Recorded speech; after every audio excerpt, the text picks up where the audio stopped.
They brought that to the rehearsal? Is this some kind of joke? The snickering echoed down the marble hallway of Boston Symphony Hall like a badly rehearsed overture. The boy couldn't see their faces, but he heard everything. The scoffs, the shuffling shoes, the murmured insults that weren't even whispered. His name was Elijah Green. He was 12, blind since birth, and the violin case in his tiny fingers was secondhand and splintered, but he held it like a lifeline. No one told him to leave. That would have been too merciful. Instead, they tolerated him like background noise, like the creaking of an old chair, or worse, like a black boy with delusions. It started that morning when a flyer taped outside the church caught his uncle's youth soloist tryouts, all talents welcome. Those 3 words had sealed Elijah's fate. All talents welcome. The conductor of the Boston Youth Symphony, Jonathan Winsley White, 6'3", silver hair slicked back like polished arrogance, eyed the boy over his glasses as though someone had tracked mud on a Steinway. He pinched his temples. Who signed him in? A young assistant, Amelia, looked up nervously. He's number 24, sir. Says he came on his own behalf. Violin? Yes. Winsley smirked. Very well. Let's allow young. Elijah, the boy said softly, stepping forward. Winsley didn't bother to repeat it. Let's allow him to play. For fun. A few laughs rippled through the hall. Elijah heard them, but he didn't flinch. Amelia led him gently onto the massive stage, her hand light on his arm. The hall, even empty, buzzed with judgment. The other kids were neatly dressed, with fresh rosin on their bows and expensive instruments that gleamed under the chandeliers. Elijah stood there in his patched jacket and frayed collar, fingers resting on a violin that had once belonged to a street performer in Harlem. Winsley sat back, arms crossed. Go ahead, son. Amaze us. Elijah raised his violin. He didn't need sight. He didn't need their eyes. His world was sound. His world was music. He played the first note. The laughter stopped. It wasn't a song. It was a story. Not one anyone had written down, not Bach, not Vivaldi, not Mozart. It was the voice of a boy who had never seen the sun rise, but knew what it felt like on his skin. It was the voice of a mother who hummed spirituals in a Bronx shelter. It was the stomp of marching feet, the rattle of chains, the crackle of church choirs and streetlights and whispered dreams. He played pain. He played freedom. He played anger dressed in velvet and hope stitched into sorrow. By the 3rd minute, no one was sitting comfortably. By the 5th, they weren't sitting at all. It started with Amelia. She stood eyes wide, then a cellist, then a flutist, then the assistant director. By the time Elijah finished, the Boston Symphony Hall, with its 100-year-old red velvet seats and chandeliers kissed by royalty, was silent. Then erupted. Applause thundered. People rose, not out of politeness, but because they had no choice. Winsley stayed seated, his jaw clenched. He wasn't clapping. Not yet. When Elijah bowed awkwardly, gently he turned slightly, unsure where the sound was coming from. His uncle had told him before, when they clap, they're telling the world you mattered. He mattered. Amelia ran up. Elijah, she whispered, voice thick with disbelief. Where did you learn to play like that? He smiled, lips barely parting. I just listened. That night, the orchestra council held an emergency meeting. Winsley tried to block Elijah's admission into the program. He's blind, he said flatly. He can't read sheet music. He'll slow down the entire section. He plays by ear. Amelia snapped. You heard him. Winsley's voice grew cold. It was emotion, not technique. This is symphonic discipline, not some open mic night in Harlem. He moved the entire hall, and he's not trained. Neither were you when your father bought your first baton. Silence. The council voted. Unanimous. Elijah was in, but Winsley had other plans. In the following weeks, Rehearsals turned brutal. Winsley cut Elijah's solo parts, ignored his hand when he had questions, replaced his seat with a folding chair without padding, told other kids to watch the tempo so we don't sound like a funeral in the South. Still, Elijah came. Every morning, every hour, every step, he came and played. He memorized entire scores just by hearing them once. His fingers flew across the strings with a precision that startled even the concertmaster. Some of the other kids began defending him. Others mocked him in whispers. One day, someone loosened the bridge of his violin before rehearsal. While he played, the strings snapped and cut his cheek. Winsley barely looked up. Next time, check your instrument before wasting our time. Elijah didn't cry. He stood up, nodded, and left. The next day, he returned with his cheek bandaged and a spare string tied around his wrist. But something shifted, not in Elijah. In the hall, the whispers got louder, the glances longer, the discomfort turned visible. Because when people witness injustice and stay silent, it festers. But when the victim doesn't break, it spreads like fire. And someone finally had enough. Elijah arrived the next morning to find a folded chair replaced with a cushioned one. No one said who did it. No one needed to.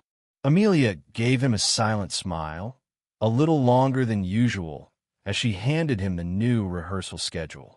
Beside her, a second violinist, Mateo, a Puerto Rican teen from Roxbury, gave Elijah a subtle fist bump. Whispers spread about the string incident, about Winsley's coldness, about the boy who never raised his voice or made excuses, who just played better than any of them. At first, the conductor tightened the grip. Winsley changed key signatures last minute, swapped scores, even refused to announce the soloists ahead of rehearsals, all meant to catch Elijah off guard. But Elijah listened. He listened during warm-ups, during breaks, even from the hallway when he was told to wait. His memory was like a phonograph, spinning everything it heard into clarity. He didn't just remember melodies. He understood them. One Thursday afternoon, during a private section rehearsal, Winsley slammed his baton down. For God's sake, Elijah, do you even know what movement we're on? Elijah tilted his head slightly. The second, Allegro moderato in D minor. You changed it from F last week, but the cellos haven't caught the tempo shift yet. The hall froze. Winsley's face went stiff. No one moved. Then Mateo let out a small, involuntary laugh. Damn. From that moment, the cracks began to show, not in Elijah, but in the maestro's hold over the room. Weeks passed. The winter showcase approached, a high-profile, ticketed performance that would be broadcast across Massachusetts. Governors, sponsors, critics, donors, everyone would be watching. And Elijah wasn't on the list. Not as soloist, not even as section backup. Instead, Winsley had given the solo to Rachel Kingsley, the daughter of a major donor. Talented, yes, but she knew it too. She approached Elijah quietly one evening after rehearsal, violin case under her arm, mouth tugging downward. I don't think I should be playing the solo. Elijah raised an eyebrow. Why not? You know why. You deserve it. I heard you run the Paganini backwards last week. That wasn't even on the sheet. He smiled gently. I don't need the spotlight. Rachel looked down, uncomfortable. But you earned it. He shrugged. Maybe, but he'll never give it to me. Then someone should make him. That someone came in the form of a janitor. Mr. Theo Jefferson, 63, worked nights at the hall. Ex-Marine, played trumpet in his youth. Said little, watched everything. That Friday evening, he passed Amelia a thumb drive before disappearing into the service hallway. Play it, he said. She did. Security footage. From 3 weeks ago. Winsley, backstage, whispering to two board members. I can't put a blind Negro kid on stage. Are you insane? This is Boston. People pay to see culture, not a sympathy act. Silence. Then one of them nodded. We understand. That was all it took. Amelia stared at the screen, lips parting, heart pounding. And by Monday morning, the video had made it to the Boston Globe. By Tuesday, it had made national news. By Wednesday, Winsley was suspended, but not fired. The board issued a statement about misinterpreted comments and unfortunate editing. Elijah said nothing to the press. He declined interviews. When asked by reporters outside the hall how he felt, he simply said, "I came here to play." But inside he was burning. Not with anger, with music. Because on Saturday, despite everything, the showcase would go on. And the seat for the soloist was still empty. Until the kids one by one began walking into the office.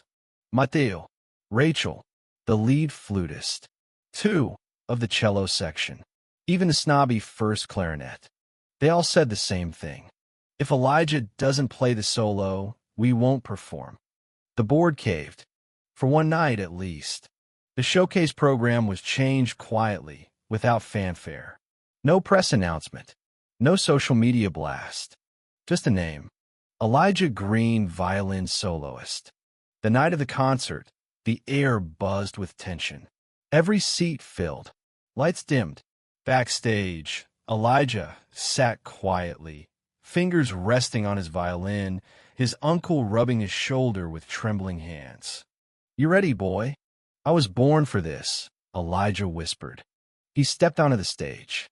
This time, there was no folding chair, no snickers, no smirks, just silence, and lights, and the hum of 1,000 breaths holding still.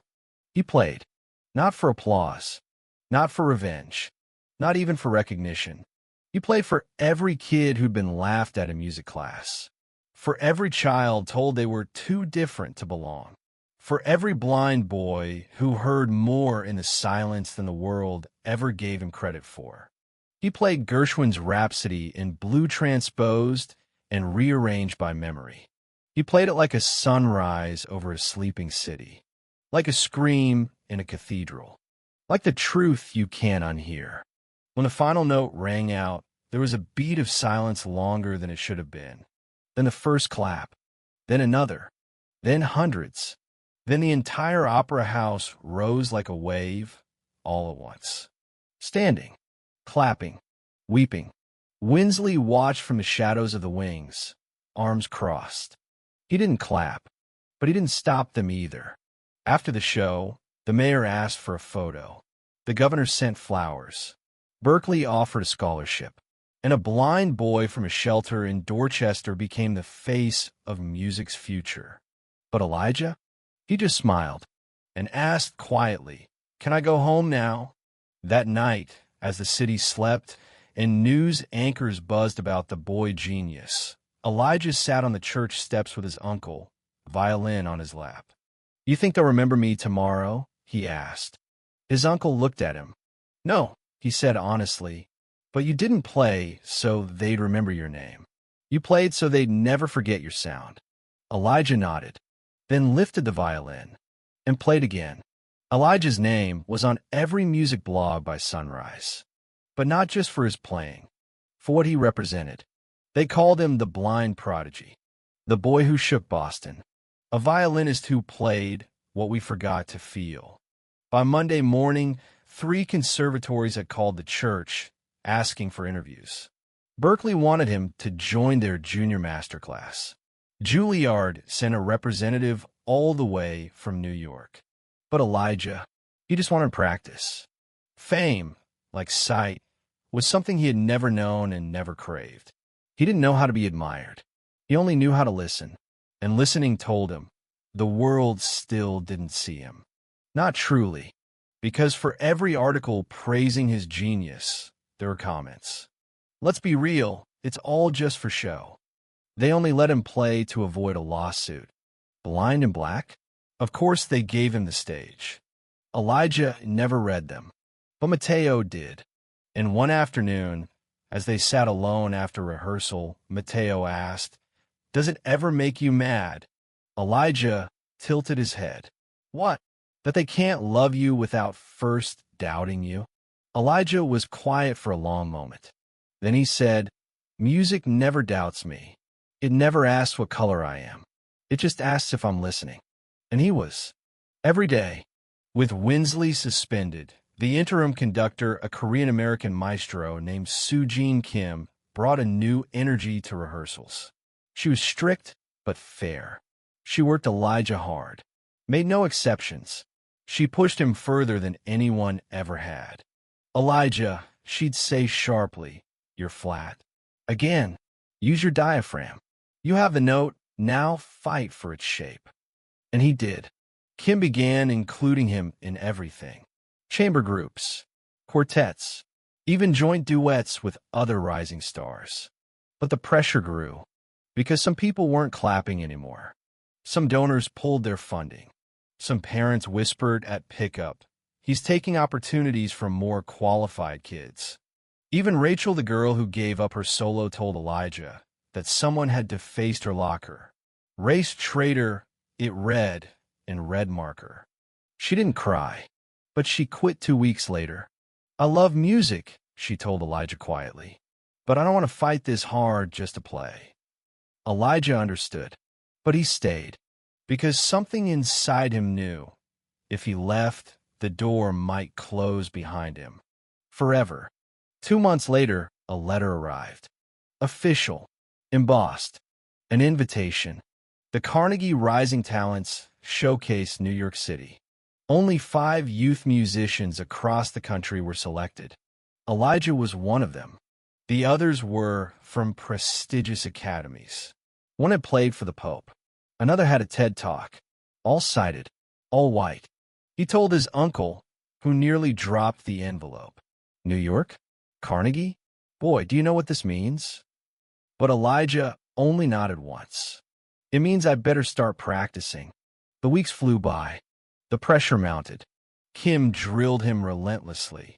You're not a miracle, she told him. You're a musician. That's harder. Miracles fade. Musicians endure. And she was right, because Elijah began to break. Small at first, tremors in his fingers, shaking in his bow hand, then full panic before rehearsals. Nausea, sleepless nights. He never told anyone. But during one session, he collapsed mid-phrase. Kim rushed him. What's wrong? I don't know. He whispered, eyes wet with something heavier than fear. I can't hear the music today. They took him to a doctor. Diagnosis: performance-induced neurological stress. His body was fighting back against the pressure, the scrutiny, the weight of a world that cheered him but didn't protect him. You need rest, the doctor said, or your hands might stop cooperating. Kim offered to withdraw his name from the Carnegie list, but Elijah refused. I didn't come this far to stop just before the door. So they compromised. Lighter practices, more rest, more listening, not just playing. And slowly, the tremors faded. Not completely, but enough. The night of Carnegie came. The hall was cathedral-like, grand and indifferent. Backstage, Elijah waited with the other performers. Dressed in tailored black, came by his side, violin case resting on his lap like an old friend. A man approached. Tall, familiar. Jonathan Winsley, still wearing his arrogance like a tailored coat. He knelt beside Elijah. I came to see what all the fuss was about. Elijah didn't move. Is that what this is? A fuss? Winsley chuckled softly. You still play well. I'll give you that. But don't think for a second this world will ever treat you as its equal. Elijah turned his face toward the voice. It already has. Once. When they stood. Winsley didn't reply. He left without another word. Elijah rose when they called his name. Walked slowly onto the stage. Came tapping once. Twice. Then silence. He raised his violin. This time, he played Saint-Saëns' Introduction and Rondo Capriccioso, a piece that danced between fire and ice. He made it sing, made it ache, made it roar. And this time, the standing ovation came before the final note. Kim wept backstage. The next morning, headlines read, "He doesn't need eyes, he sees with sound." Elijah Green breaks every rule and rewrites them all. He was offered contracts, endorsements, a documentary deal. But Elijah only asked one thing. "Can I go home and play at the church again?" They laughed, thought he was joking. He wasn't, because Elijah didn't play for lights or legacy. He played for the kid sitting in the back pew, hands shaking, holding a beat-up violin, wondering if he could ever belong. And he wanted that kid to know. He already did. Spring came slowly to Boston, and with it, the kind of warmth that doesn't just melt snow, it melts silence. The youth orchestra had changed. Winsley never returned. Not officially.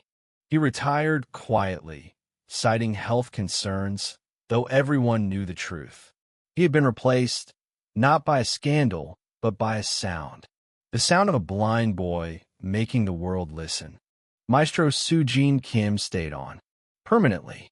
She reshaped the orchestra's culture from the inside out. Auditions were blind, in every sense. Mentorship was prioritized over perfection, and no student, regardless of income or ability, was ever turned away. And at the center of it all, Elijah Green. Not as a mascot, not as a miracle, but as a musician. He led by example, not with words, but with patience, kindness, and above all, discipline. He practiced every morning at the church, long before school. He stayed late after rehearsals to help others memorize their pieces by ear. He refused every press interview and turned down endorsement deals that offered money but cost him peace. "I didn't start this to sell myself," he told his uncle. "I started because I had something to say." And what he had to say, he said through music. But the world wasn't done asking. Later that year, Elijah was invited to speak, not play, at a major education conference in D.C. The topic was equity in the arts. Every panelist before him had slides, statistics, grants, and institutional jargon. When it was Elijah's turn, he walked quietly to the microphone. The room of educators and policymakers fell still. He said only this: "If a blind black boy needs to be a genius just to be heard, maybe we've all been listening to the wrong voices." He walked off stage. They stood anyway. After that, invitations poured in from all over the country, not just for him to play, but to teach. Music programs in Detroit, Atlanta, Oakland, even tribal schools in New Mexico. He went to as many as he could, sitting cross-legged with children on gym floors, letting them touch the strings, feel the bow, and most importantly believe they had music inside them too. One day, after a performance in Mississippi, a little girl tugged on his sleeve. "Mr. Green?" "Yes," he said, kneeling toward her voice. "I want to play like you." Elijah smiled. "You don't need to play like me," he whispered. "You just need to play like you." She beamed, but not everyone celebrated him. There were still letters, emails, ugly ones, anonymous messages calling him a fraud, a race baiter, a quota. He never responded, but he kept every one, tucked in a box under his bed, not out of fear, but as a reminder.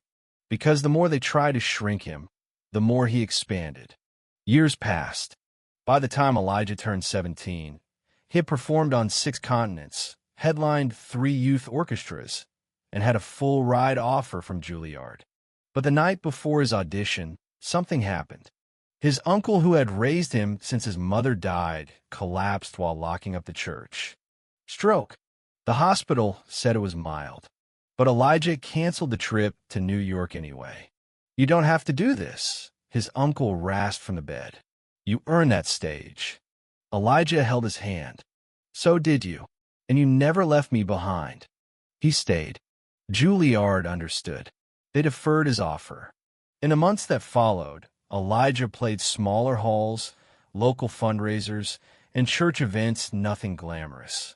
But to him, nothing mattered more. Because music, he realized had never been about reaching higher. It was about going deeper. One rainy evening, he returned from a community concert to find a letter waiting on the front pew of the church. No name, no return address. Inside, a single sheet. You didn't just play music that night in Boston. You taught my son to see a world I never showed him. I was wrong. I see it now. Thank you. Elijah folded the letter and wept, not because it changed his life, but because it proved it had mattered. On his 18th birthday, the Boston Symphony Hall invited him back. This time, not as a student, as a guest soloist. He stood on the same stage where, 6 years earlier, he'd been laughed at, where the conductor smirked, where he sat on a folding chair and played his truth into the bones of a hall built by people who never imagined him worthy of standing there. Now, the audience stood before a note had been played. When the conductor raised his baton, Elijah waited a heartbeat longer, then played. This time, it was Dvorak's Romance, soft, sweeping, like a memory sung in slow motion. He didn't rush. He didn't need to prove anything. Every note said only one thing. I'm still here. When the final chord rang out, there was no frenzy, just silence, then breath, then the ovation, longer than any he'd ever known. The kind that didn't just applaud what had been played and acknowledged what had been survived. Years later, when Elijah would become the youngest full-time faculty member at Berkeley, he told his first class, "The world may doubt you for how you look, where you're from, how you move, how you see or don't. But the music inside you doesn't belong to them. It belongs to you. So protect it, and then share it anyway." They listened, because he had earned every word, not by speaking them, but by playing them, over and over again, until the world had no choice but to stop and stand. Thank you for listening. If you find it interesting, please like and subscribe to follow the next stories.